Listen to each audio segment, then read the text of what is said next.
trovato senza vita nel ricovero animali insieme ad un agnellino a cui stava dando il latte, ipotesi monossido di carbonio scaturito da una stufetta. Quinto caso in Italia di suicidio assistito, il secondo in Veneto, ancora una volta nella Marca, farmaci forniti dall'ULSS 2, attesa lunga per l'associazione Coscioni che chiede tempi certi. La morte di Alex Marangona all'abbazia di Vidora, Ring, i genitori chiedono risposte e mostrano le foto dei momenti precedenti al rituale sciamanico dopo il quale il 25enne è scomparso.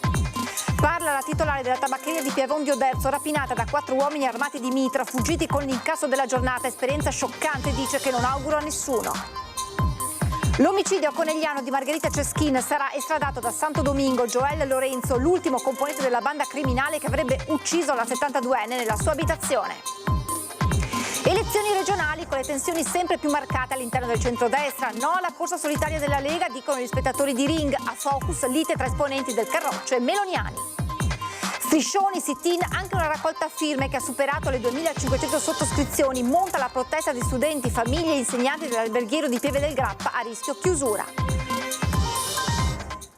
Edizione trevigiana dei nostri telegiornali. Buonasera e ben ritrovati. In primo piano dunque la tragedia che si è consumata questa mattina a Tarso. Angelo Franceschet, 75 anni, storico ex barbiere del paese, è stato trovato senza vita nel ricovero attrezzi del suo podere. Con lui un agnellino, entrambi molto probabilmente avvelenati dal malfunzionamento di un camino che ha saturato l'ambiente di monossido di carbonio emesso da una stufa accesa per il freddo. Ieri abbiamo parlato, parlato così, Angelo, tutto a posto, come facciamo da vicini, insomma. È ancora incredula la signora Rina per quello che è accaduto nel ricovero animali ed attrezzi davanti alla sua casa. Il vicino Angelo Franceschetta, 75 anni, storico ex barbiere di Tarso, è stato trovato senza vita dai carabinieri all'interno di questo locale. Ho visto pompieri, ambulanze, carabinieri, vigili, ho chiesto, ma si è fatto male? Tutto a posto, signora, tutto a posto, non ho chiesto nient'altro. Siamo tra le colline di via Castellich, quasi a confine con Corbanese, e qui Angelo Franceschetta si rifugiava quasi ogni giorno, partendo dalla sua abitazione di Conegliano o da quella che aveva davanti alla chiesa di Tarso. A dare l'allarme nella mattinata di mercoledì la moglie Santina, che prima ha chiamato tutti i locali del paese, poi i carabinieri, che hanno aperto il portone trovando i corpi senza vita di Franceschetta vicino a quello esanime di un agnellino. Ad ucciderli molto probabilmente il monossido di carbonio emesso da una stufetta è rimasto nel locale forse per il malfunzionamento di questo camino. Persona solare ed espansiva Angelo Franceschetta, come ricorda la vicina. Com'era come persona? Buonissima, io non posso dire proprio niente, anzi tutt'altro, gentilissimo. Infatti stamattina ho visto, guarda, è arrivato presto, ho detto Angelo, stamattina, perché ho visto la macchina. La presenza dell'auto di buon mattino indicherebbe che l'avvelenamento da monossido sarebbe già accaduto nella serata di martedì, anche se i vigili del fuoco non hanno potuto rilevare la presenza del gas, in quanto il locale era stato areato per permettere l'intervento dei soccorsi, purtroppo inutili. Franceschetta aveva già avuto a che fare col fuoco in questo edificio già nel 2018. Un incendio infatti aveva totalmente distrutto il fienile e parte del ricovero animali, dove erano morti carbonizzati un paio di maiali, oltre a conigli e pollame. E ancora qualche anno prima anche un'abitazione ad Arfanta di sua proprietà, poi venduta, era andata a fuoco. Angelo Franceschetta lascia, oltre alla moglie Santina, 2 figli e 3 nipoti che vivono in Australia. Fine vita, quinto caso di suicidio assistito in Italia e il secondo in Veneto, nel Trevigiano. Vittoria, 72 anni, atteso 8 mesi per avere il via libera dall'azienda sanitaria con la conferma dei requisiti. L'associazione Luca Coscioni, che ha seguito il caso, dice 8 mesi sono troppi, è necessaria una legge regionale che regolamenti i tempi di attesa. Prigioniera del mio corpo, ho bisogno di pace, amo la vita ma da troppo tempo la mia non è più davvero vita. Di notte in sogno io camminavo ancora, ho sempre amato camminare, ora sono troppo stanca per risvegliarmi ogni mattina e trovarmi bloccata dentro un corpo che non riconosco più e che è diventata una tortura continua. È il messaggio che Vittoria, nome di fantasia 72enne trevigiana, affetta da sclerosi multipla da 20 anni, ha voluto lasciare dopo la morte tramite suicidio medicalmente assistito.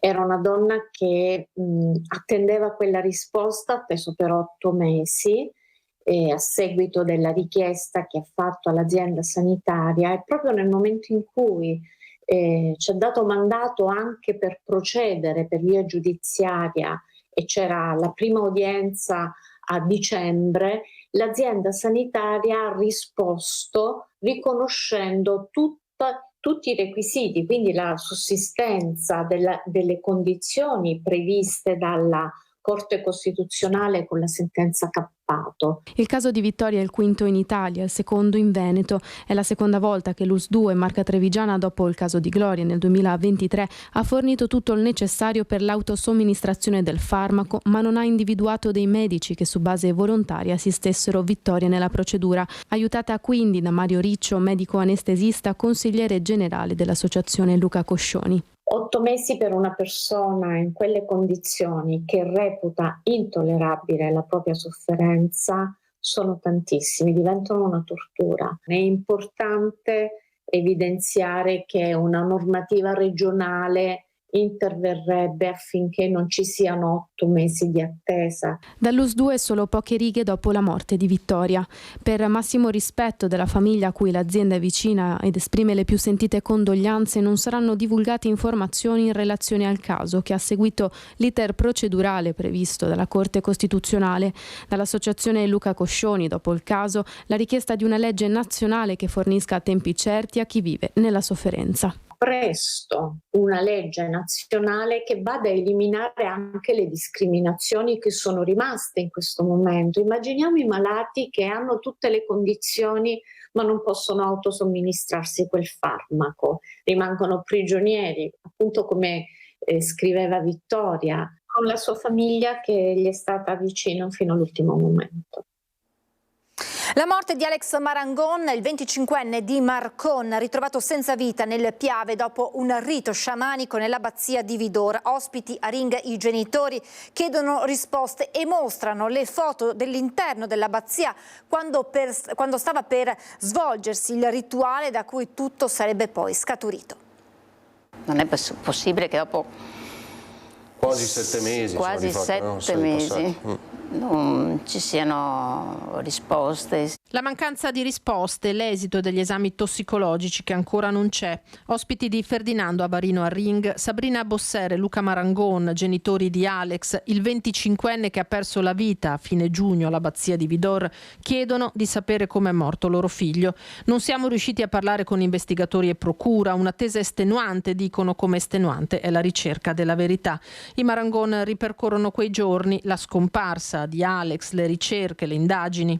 Non hanno fatto test sui partecipanti, che il giorno che noi siamo arrivati Luca gli ha detto: non lasciateli la via, fategli degli esami anche a loro. Quando noi abbiamo detto: guarda che si usano queste sostanze qua, li fate andare via, puntano solo su Alex. Cosa vuol dire? Che Alex ha preso questa sostanza e non ha dato di matto, si è buttato giù come loro volevano far credere. Ma se allora sul piatto a bilancia mettono anche qualcun altro che ha preso questa sostanza e può avergli fatto del male.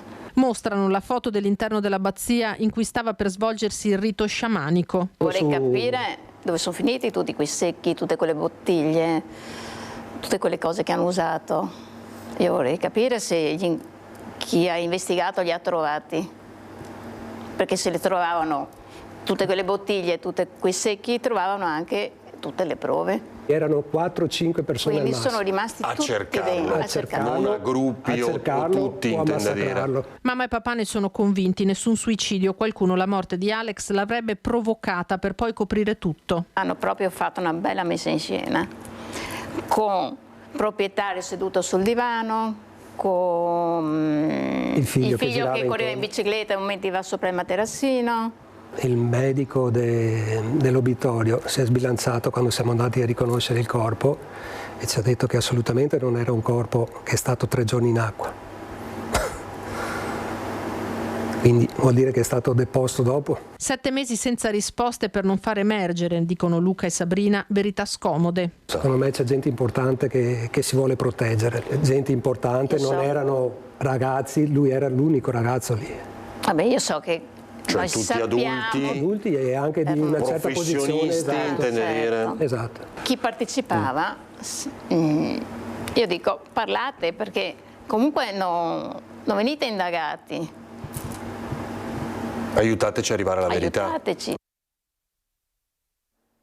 4 uomini armati ieri sera hanno rapinato una tabaccheria a Piavon di Oderzo, il racconto della titolare. Non ci hanno fatto niente, questo è l'importante. Guardate, la cosa più importante è che non ci sia successo nulla. Sono cose da dimenticare presto. Katiuscia Zuccone è la titolare della storica tabaccheria Piavon di Oderzo, evidentemente ancora scossa per l'incubo vissuto, ma anche consapevole che fortunatamente nessuno è rimasto ferito durante la rapina nel suo negozio. Lei insieme al marito era dietro al bancone quando intorno alle 18:50 4 uomini con mani e volto coperti hanno fatto irruzione, 2 armati, di mitra e di un'arma compatibile con quelle in dotazione all'esercito. Abbiamo sentito una grande frenata e sono appunto entrati, erano comunque completamente coperti, quindi irriconoscibili, e ci hanno detto di stare tranquilli, che non ci avrebbero fatto nulla, e questa cosa, vi ripeto, credetemi, quando hai un'arma puntata ti devi sentire un po' sollevata. Marito e moglie sono stati spinti contro il muro in un angolo, mentre un rapinatore li teneva bloccati, un altro portava via parte del registratore di cassa dopo averlo svuotato dei soldi presenti, 300-400 euro, l'incasso della giornata. E poi purtroppo c'era una signora ancora all'interno del negozio alla quale hanno strattonato e preso la borsa. Basta, poi se ne sono andati, è durato veramente poco, però intenso. I carabinieri che indagano sul colpo hanno acquisito le immagini delle telecamere di videosorveglianza della tabaccheria per poter risalire alla banda. Per Katiuscia Zuccone non è la prima rapina di cui è vittima. 30 anni fa, infatti, quando lavorava in un negozio d'abbigliamento, si era vista puntare una pistola alla tempia da un bandito. Come si ritorna al lavoro? Allora, si ritorna al lavoro con un po' di paura. Con un po' di paura, ma speriamo, ripeto, guardi, la cosa che io spero è che questa esperienza non la provi nessuno. Avete deciso oggi di tenere aperto per i vostri clienti che sono venuti qui a portare solidarietà? Anche per noi stessi, perché comunque ritornare subito è meglio. Ed è stato continuo il via vai di clienti della tabaccheria che hanno voluto portare e far sentire la propria vicinanza ai titolari. Ieri sera devo dire che stavo per venire, mi ritengo fortunata perché non per niente, ma sai, non sai mai magari cosa può succedere. Immagino che siano molto scossi e non è un bel vivere, non è un bel lavorare. Questa signora è una cliente abituale della tabaccheria Piavon, solitamente arriva qui proprio poco prima della chiusura serale, nello stesso orario in cui i banditi sono entrati in azione. Per questo ora si sente fortunata a non essere stata presente al momento della rapina. Lei, come tanti altri cittadini di questa piccola frazione di Oderzo, in mattinata è arrivata in via Maggiore per portare a Katiuscia Zuccone e al marito la propria solidarietà. Sono abbastanza scossi e insomma, è andata bene perché ha mantenuto il sangue freddo sia loro che i rapinatori. Sono storici, sono anni che sono qua. Per quello dispiace ancora di più. Sono di famiglia ormai. Anche per continuare ad offrire il consueto servizio ai clienti, la coppia ha deciso di aprire la tabaccheria nonostante l'incubo vissuto. Hanno fatto bene perché se si fanno vedere intimoriti non vanno avanti. Hanno fatto bene, sono coraggiosi, è giusto che sia così e penso che tutti vengano a dare un po' di solidarietà perché se lo meritano.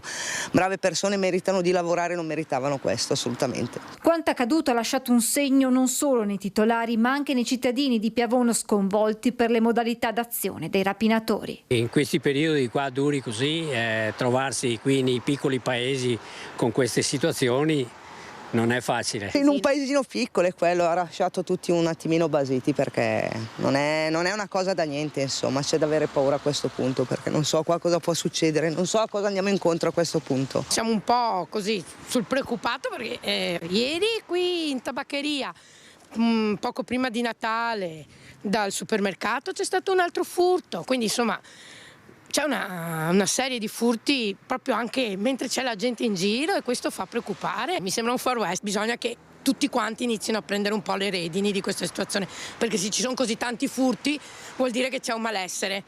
Iniziamo a tagliare da qualche altra parte per far vivere meglio la gente. Domenica il furto che vi abbiamo raccontato nella chiesa di Fontanellette, 24 ore dopo, ladri di uomo in azione nell'abitazione del farmacista di Fontanelle. volevo far presto, volevo anche sistemare le cose alla svelta, ecco. Cancellare quello che era successo? Sì, certo. Voleva mettere subito tutto in ordine per cancellare il passaggio dei ladri. Il dottor Enrico Legrenzi, titolare della farmacia di via Roma Fontanelle. I malviventi lunedì sera si sono introdotti nella sua abitazione che si trova sopra l'attività, approfittando della sua assenza. Dalle impronte di fango lasciate avrebbero scavalcato un muretto prima di salire al primo piano.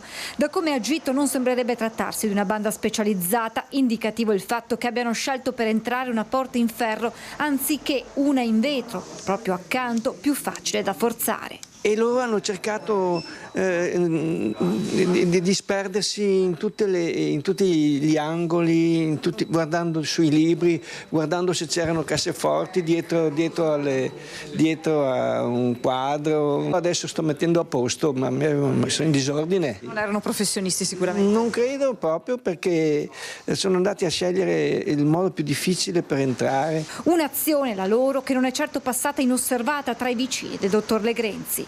Siccome hanno fatto un baccano pazzesco, sono arrivati tutti i vicini, vicinato, qualcuno ha chiamato i carabinieri, qualche altro è venuto con altri, li hanno fatti scappare. Dopo aver messo a soqquadro ogni stanza sono scappati a mani vuote, a conferma che possa trattarsi di ladri improvvisati, il modo con cui hanno tentato di oscurare, senza riuscirci completamente, le telecamere di sorveglianza dell'abitazione. Hanno messo uno scatolone su una telecamera, ma sì, così. Però ce n'erano molte in giro, c'erano molte telecamere in giro. Telecamere che hanno immortalato i ladri in azione, filmati ora nelle mani dei carabinieri che stanno indagando anche per risalire ai responsabili del furto accaduto il giorno prima nella chiesa di Fontanellette, dove i ladri avevano rubato le offerte nelle cassettine e quelle dei fedeli custodite nella sacrestia, lasciando dietro di sé danni ingenti. Avviso orale e divieto di accesso per 3 anni a pubblici esercizi nei confronti di un cittadino pakistano di 47 anni con precedenti per reati contro la persona e contro il patrimonio, rimasto coinvolto e ferito nella rissa all'esterno del supermercato di Viale Venezia, Conegliano, sabato sera.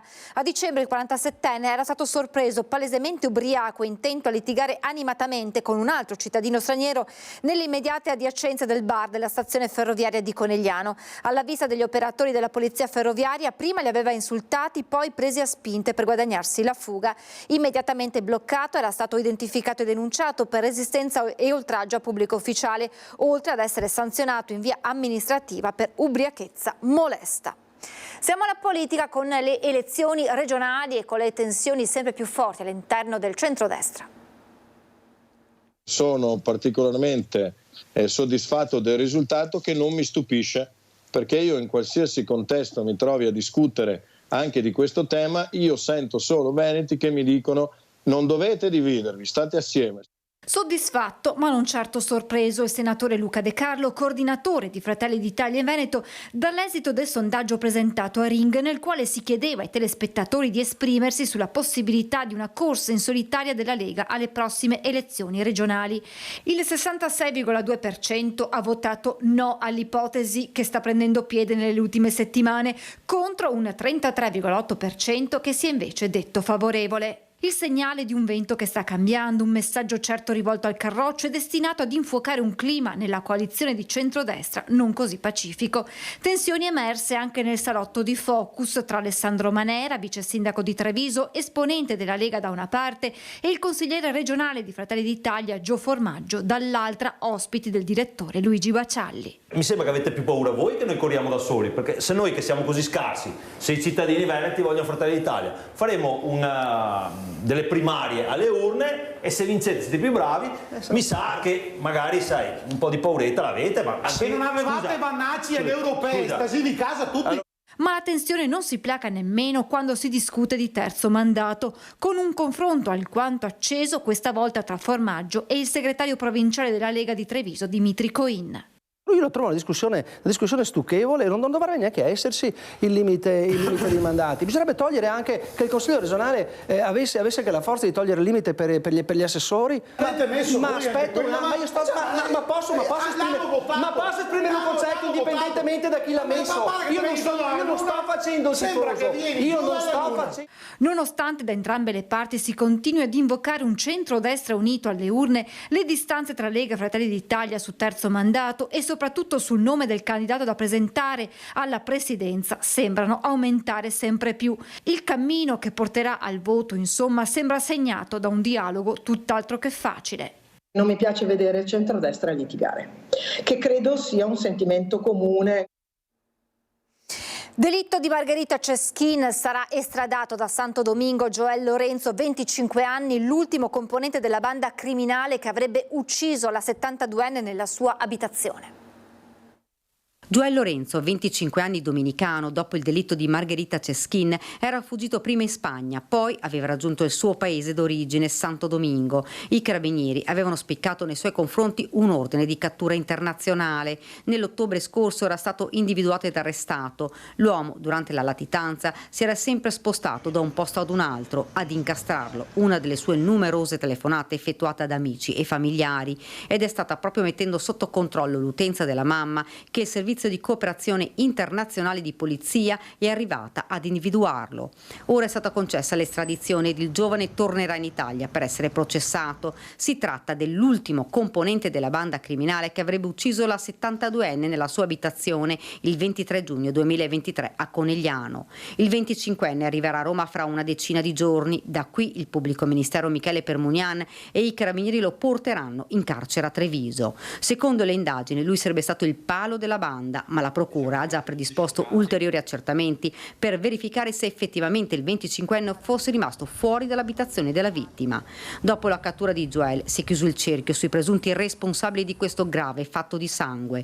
Il mandante, secondo l'accusa, sarebbe l'ex marito Enzo Lorenzon, 79 anni, ora in casa di riposo per motivi di salute. In carcere a Treviso ci sono invece Sergio Lorenzo, fratello di Joel, e Juan Maria Guzman, rispettivamente uno dei presunti esecutori materiali e un intermediario. Dietro le sbarre a Belluno, l'altro presunto killer, José Mateo Garcia. Infine è stata arrestata anche Candy Maria, accusata di essere un'altra intermediaria della banda. Un disegno criminale disegnato, sempre secondo l'accusa, dall'ex marito e poi messo in atto da questa banda di Santo Domingo. Due sarebbero entrati in casa, Lorenzo e Garcia, passando da un terrazzino per uccidere Margherita Ceschin, trovata priva di vita nel suo divano, colpita alla testa e al torace.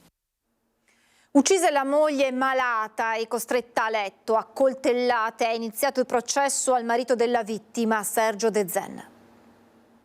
Era in aula davanti alla corte d'assise Sergio De Zen, 75 anni, di Mareno di Piave, accusato di omicidio volontario aggravato dal vincolo affettivo con la vittima. Emozionato, testa bassa, lacrime agli occhi. È iniziata così la prima udienza del processo a carico dell'anziano che ha ucciso a coltellate la moglie, Manuela Bittante, 77 anni, gravemente malata e costretta a letto. Il femminicidio è avvenuto il 24 settembre 2023 a Maser, dove i coniugi vivevano. Il pubblico ministero Gabriella Cama, la difesa affidata all'avvocato Sabrina De Rossi e la parte civile rappresentata dall'avvocato Paolo Pastere hanno concordato nel far acquisire gli atti delle indagini per snellire il dibattimento. Non ci saranno insomma testimoni da ascoltare, solo 2 persone verranno sentite. Si tratta della figlia della coppia e lo stesso De Zen, che deporranno il prossimo 20 maggio. Nella stessa data ci sarà anche la discussione, poi il 17 giugno verrà pronunciata la sentenza. Un fatto, quello avvenuto a Maser, che aveva sconvolto la comunità. Fu proprio De Zen, dopo aver colpito la donna, ad andare dai carabinieri accusandosi di aver ucciso la moglie, convinto che fosse morta.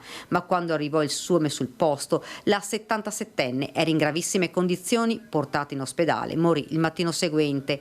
Una situazione, quella a casa dei coniugi, complicata. Lei malata era stata appena dimessa dall'ospedale, non era autosufficiente. Le prime parole di De Zen dopo averla coltellata erano di aver messo fine alle sofferenze della moglie, con la quale era sposato da tantissimi anni, ad aggiungere ad una situazione già difficile anche la condizione economica. L'uomo non aveva la disponibilità per un ricovero in una struttura o per assumere qualcuno che potesse aiutare lui e la figlia.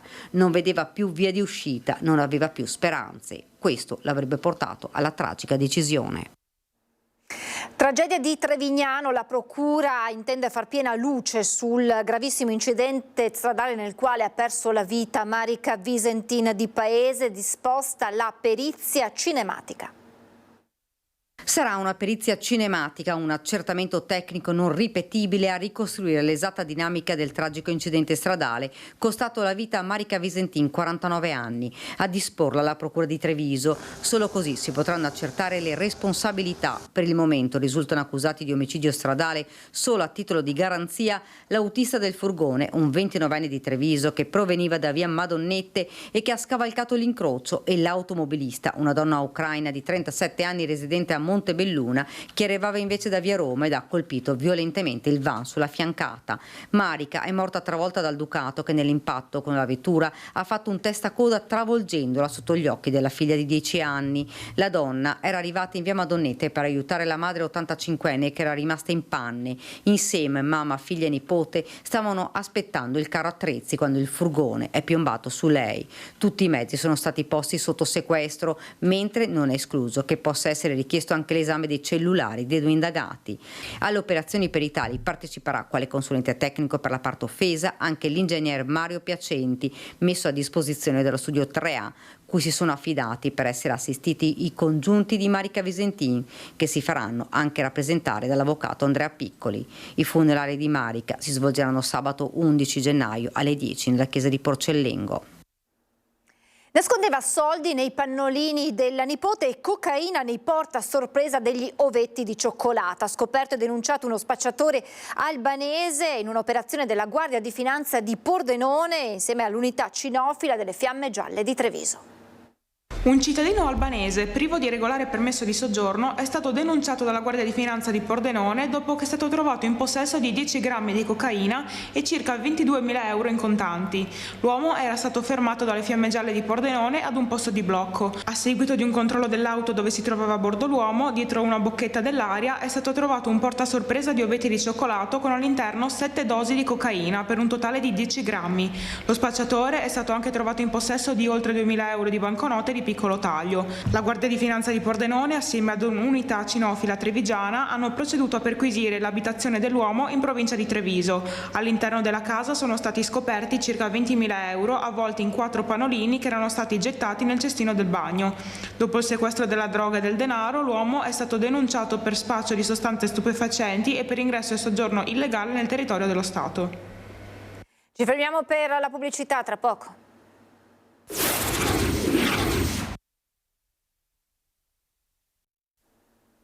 Rieccoci in diretta con l'ennesima aggressione ieri mattina ad un autista MOM. Ora il presidente Colladon dice intelligenza artificiale sui mezzi per aumentare la sicurezza. 2 milioni di euro non è cosetta da poco, anche se dovessimo recuperare non so il 5%, comunque 1 milione di euro.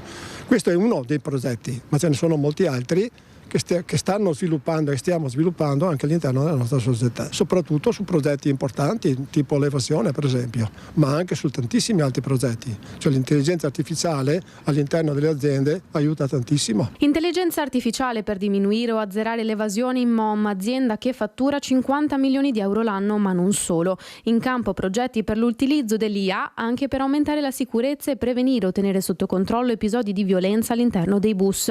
È quanto emerso dalla società dopo l'ennesimo caso di aggressione, questa volta sulla tratta Treviso-Lovadina. Un 40enne italiano alterato ha picchiato l'autista con schiaffi e pugni. Questo signore è entrato in autobus, l'ha invitato a mettersi nella parte dietro dell'autobus e questo signore qua gli ha dato un pugno. E poi ha cercato di portargli via anche la giacca. Visto che era in stato di alterazione, quindi il suo comportamento è stato ovviamente passivo perché c'erano a bordo anche altri passeggeri. I passeggeri hanno chiamato le forze dell'ordine immediatamente. L'episodio di ieri è stato risolto in maniera immediata grazie all'intervento dei carabinieri di Macerata. Non ha deciso di reagire l'autista per paura di ledere anche la sicurezza degli altri passeggeri. Per lui, dopo gli accertamenti medici, qualche giorno di prognosi e riposo dopo lo shock. Tempestivo l'intervento dei carabinieri che hanno bloccato l'aggressore 40enne. L'uomo è stato denunciato. Tiene banco il tema della sicurezza in MOM, in campo un progetto importante. L'acquisto di numerosi mezzi, 257 complessivamente, 120 arriveranno nei primi 6 mesi del 2025, saranno tutti dotati di un sistema particolare che si chiama Panic Button, un sistema Nel momento in cui l'autista si vede in difficoltà preme questo pulsante, le telecamere che sono a bordo del mezzo vengono azionate immediatamente, sono in contatto con le forze dell'ordine che vedono sia la localizzazione del mezzo e quindi dove si trova, sia ovviamente cosa sta succedendo all'interno dell'autobus. La musica e le parole della canzone Sara nel sole dei Pooh per l'ultimo saluto a Monastiera. Sara Pellin morta in casa per un malore a 41 anni.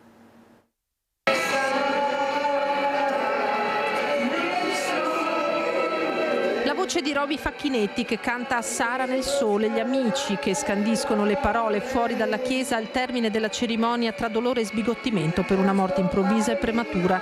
L'amore per la famiglia e la passione per la musica dei Pooh nell'ultimo addio a Sara Pellin, morta per un malore in casa a soli 41 anni. All'esterno le foto con i suoi beniamini e quel messaggio lasciato da Roby, Dodi, Red e Riccardo. Ciao cara Sara, che la canzone che hai amato di più ti accompagni in paradiso, nel posto più bello e felice. Grazie per l'amore che ci hai sempre regalato, faremo una preghiera per te. Sara rimasta sola, ma che ha intrecciato amicizie e relazioni con spontaneità e affetto, come ha ricordato il parroco. Mamma Ivana muore nel 2015 e papà Albino nel 2023. Sara rimane sola, ma trova vicinanza e aiuto negli zii, nei cugini di Monastier e di Zensone, nonché in alcuni amici e amiche con i quali condivide il suo tempo libero, soprattutto i fans del club dei Pooh. Quindi il ricordo dei fan dei Pooh e dei coetanei di Monastier. Vogliamo ricordare così Sara, col sorriso sulle labbra e il suo grande amore per i Pooh nel cuore, con gli occhi sognanti e le braccia al cielo. Ti vedo anche se tu non ci sei più, è la tua voce che manca al coro. La vita terrena è un passaggio, lo spirito è la capacità di unirsi a Dio. Ora chiudo con un caro saluto e un arrivederci da parte di tutti i fans di Pooh che ti ricorderanno. Riposa in pace Sara, anima cara. Noi ti prometteremo di portare avanti questi tuoi principi fondamentali per trascorrere una vita piena di sorrisi, proprio come hai fatto tu. Classe 1983, Monastiera.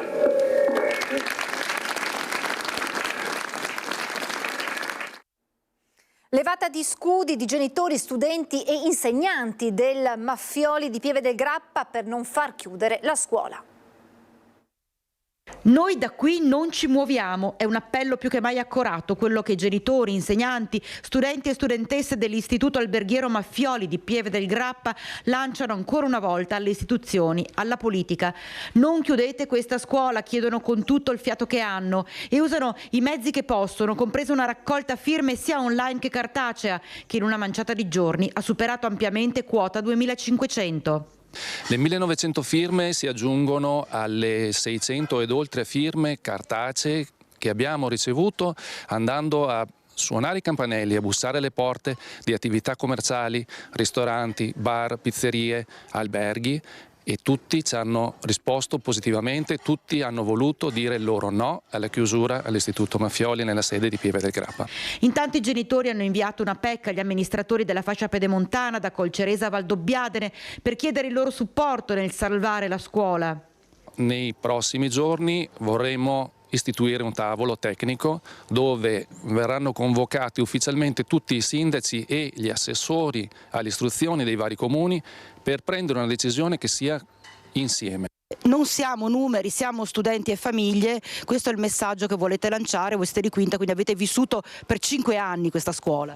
Sì, esatto, noi siamo sempre stati paragonati da quando è uscita la notizia della chiusura della scuola a dei numeri. In realtà non siamo numeri, siamo studenti e famiglie che vogliono continuare a frequentare questa scuola in questa sede. La sede negli anni ha sempre dimostrato di essere una sede di eccellenza, una sede che rispetta la diversità e l'inclusione, una sede che va mantenuta. 129 studenti e studentesse ospitati, di cui 17 con disabilità, che trovano in questo istituto il loro posto sicuro, come ha dichiarato una mamma.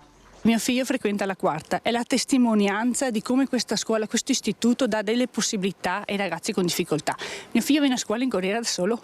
Io mi sono messa a guardare come fare per arrivare a Montebelluna, a Castelfranco per lui. Non potrà mai farcela, è impossibile, è troppo impegnativo.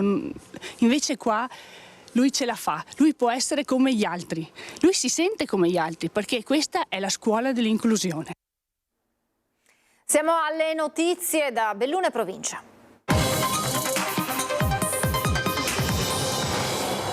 Sono stati consegnati oggi i lavori per il terzo stralcio lungo l'asta del torrente Boite a Cortina. Sul piatto ci sono ulteriori 3,5 milioni per un progetto complessivo di 12 milioni di euro.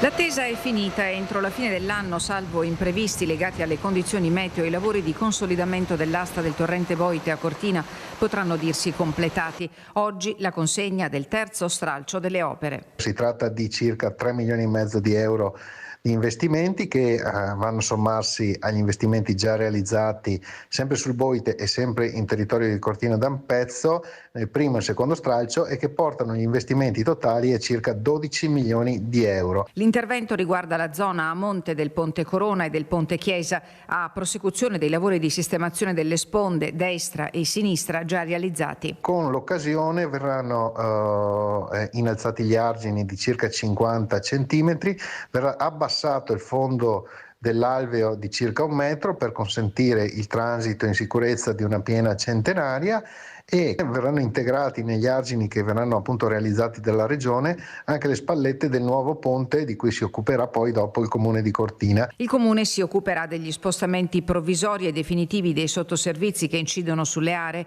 e fornirà il materiale inerte necessario per la realizzazione delle piste di cantiere nell'alveo del Boite. Continua così l'opera di messa in sicurezza del territorio disposta dall'assessorato per il dissesto idrogeologico della Regione Veneto, che negli ultimi anni ha avviato ben 2.500 cantieri in tutto il Veneto.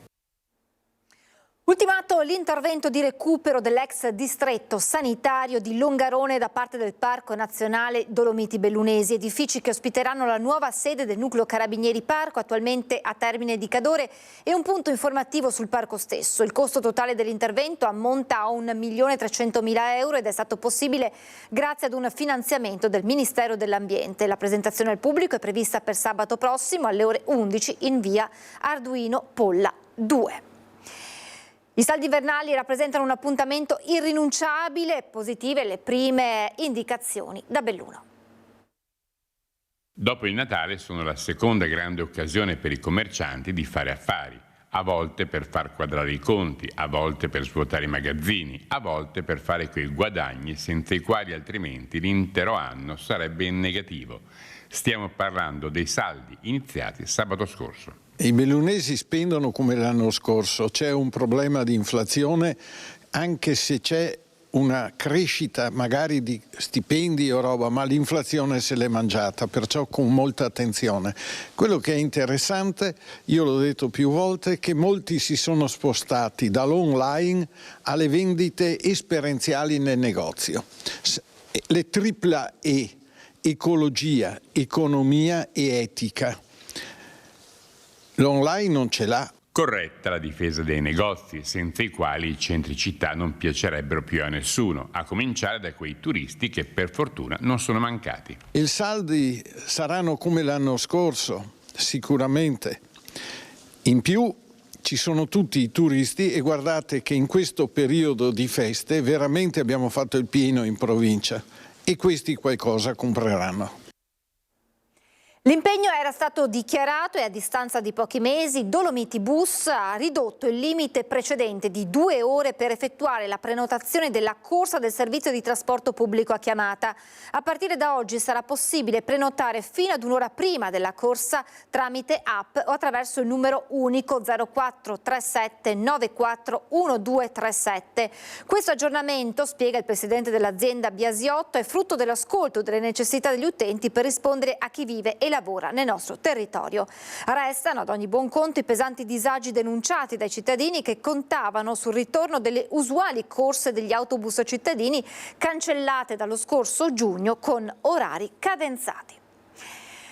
Ultimi giorni per la nostra rubrica dedicata ai vostri presepi. Questa sera vedremo quello di Achille Ghin di Santa Lucia di Piave, di Adriano Busolin per la parrocchia di Sant'Alberto di Zero Branco, quello di Alfredo Celotto di Biadene, di Anna Bernardi di Fontane di Villorba e quello di Giulio Castellan di Roncade. Con queste immagini io vi saluto, vi lascio poi alla sigla e alle previsioni del tempo. Grazie per essere stati con noi e buona serata.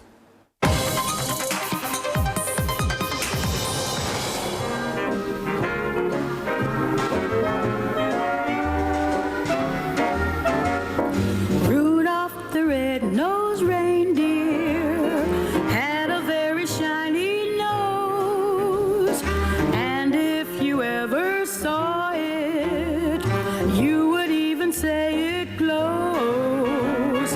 All of the other reindeer used to laugh and call him names. They never let poor Rudolph join in any reindeer game. Christmas Eve, Santa came to say, Rudolph, with your nose so bright, won't you guide my sleigh tonight? Then how the reindeer loved him as they shouted out with glee, Rudolph the red-nosed reindeer, you'll go down in history.